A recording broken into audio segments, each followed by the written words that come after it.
Welcome to The Explainer. Today, we're exploring the story behind one of the most unique and beloved deities in the entire world, a figure whose unforgettable look has captivated people for centuries.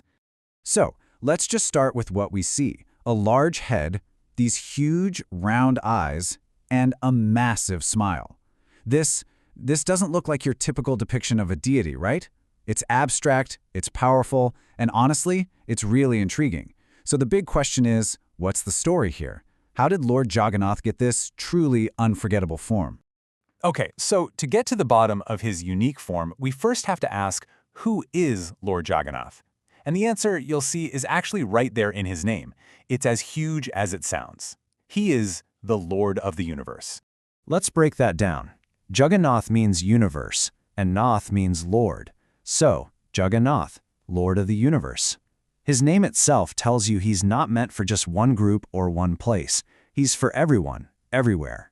And this isn't just some fancy title, you know? It's really the core of who he is, and it's why so many different people feel a connection to him. And this is what I find so fascinating. Look at how different spiritual paths see their own truth in Lord Jagannath. You have the Vaishnavas, who see him as Krishna himself. Then you have some Buddhist traditions, and they see the smiling Buddha. For some tribal communities, he's their king. And for Advaitins, those who worship the formless ultimate reality, well, he represents that. It just goes to show you his incredible all-embracing nature. And this idea isn't new. It has really deep roots. In fact, if you go to ancient scriptures, like the Skanda Purana, you'll find Lord Shiva himself saying, yep, Jagannath is none other than Krishna, the supreme being who created, maintains, and, well, destroys the entire universe. All right, so if he's this universal Lord, this form of Krishna, why does he look like this? This is where the story gets really good. We've arrived at the most fascinating part, his ecstatic transformation. And the answer, believe it or not, isn't about art or sculpture. It's about an incredibly profound emotional story. So the story starts in the grand city of Dwarka. Krishna is living there as a king, surrounded by thousands of queens, all this opulence. But his heart was often somewhere else. It would drift back to Vrindavan, the village where he grew up, and he'd remember this intense, pure love from his devotees there. And you know, his queens, they heard him talk about this all the time, and they were so curious, what was this all about? Okay, so here's how it all went down. The queens go to Rohini Maya, who is basically family, and they beg her, please tell us the secret stories of Krishna in Vrindavan. Rohini agrees, but with one major condition. Krishna and his brother Balaram absolutely cannot overhear these intimate stories. So their sister, Subhadra, volunteers to stand guard at the door. But the stories are so captivating, so absorbing, that even Subhadra gets completely lost in them. And then, wouldn't you know it, Krishna and Balaram show up. They get drawn in too, just listening from the doorway. And as they hear about this pure, selfless love, something incredible happens. All three of them are hit by this wave of divine ecstasy so powerful that their bodies, they literally transform. So this is the key takeaway right here. This form, the wide open eyes, the limbs pulled into the body, that enormous smile, it isn't some artist's interpretation, it's a physical manifestation, a symptom, if you will, of the highest possible state of spiritual ecstasy. It's what overwhelming love and joy look like. And this incredible moment, this profound spiritual state, it's not just a story locked away in an ancient book. Oh no, it is celebrated every single year in one of the most spectacular festivals on the planet, the Rath Yatra. So, what is the Rath Yatra, the Festival of Chariots? Well, it's basically a reenactment of Krishna's symbolic journey.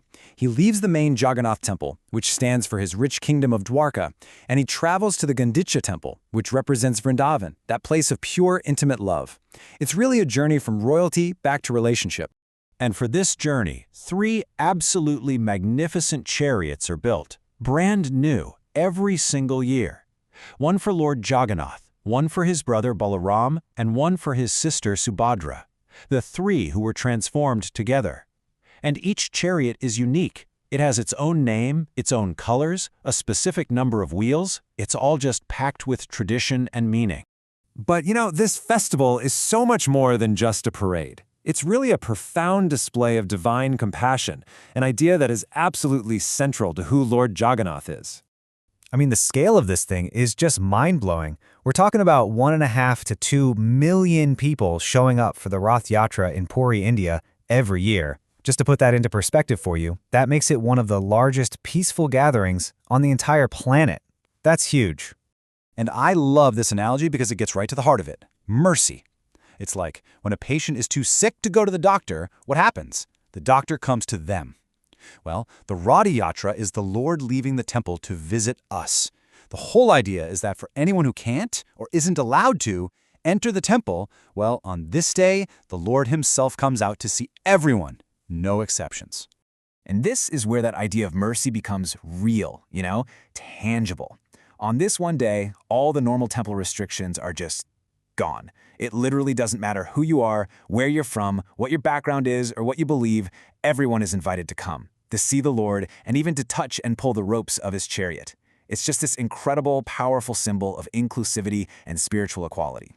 And this isn't just happening in India anymore. It all started outside of India back in 1967, in San Francisco, of all places. And today, wow, this ancient festival is a global phenomenon. It's celebrated in huge cities all over the world, on 6 continents. We're talking Pakistan, China, Hong Kong, all over Europe, Africa, the Americas, you name it. It really brings the meaning of his name, Lord of the Universe, to life right now in our modern world. So, that brings us right to our final thought.